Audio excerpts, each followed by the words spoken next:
फिफाले हाम्रो नेपाल राष्ट्रिय महिला फुटबल टोलीलाई बिदाई गरेको छ र टोली इन्डोनेसिया प्रस्थान भइसकेको छ। इन्डोनेसिया र चाइनिज ताइपे विरुद्धको राष्ट्रिय त्रिपूर्ण खेल खेल्न। यो खेलअघि हाम्रो महिला टोलीले बन्द प्रशिक्षण शिविरमा कडा मेहनत गरिरहेको थियो। फिटनेस, ट्याक्टिक्स, टिमवर्क सबैमा फोकस। र शनिबार बिहान हाम्रो खेलाडीहरूले पशुपतिनाथ मन्दिरमा गएर दर्शन पनि गरेका थिए।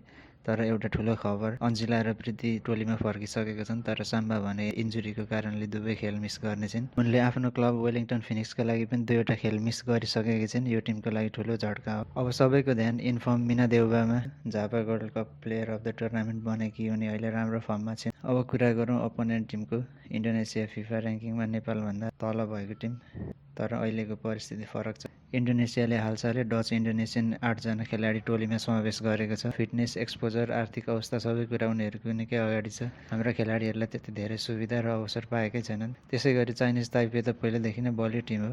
त्यसैले यो टुर नेपालको लागि कठिन हुन सक्छ, तर टिमले आफूमा विश्वास गर्यो भने, यदि टिमवर्क र हार नमान्ने मेन्टालिटी देखायो भने फुटबलमा असम्भव केही हुँदैन। हाम्रो महिला राष्ट्रिय टोलीलाई सफलताको शुभकामना। हामी सबै तपाईँहरूका लागि चियर गर्दै हुनेछौँ।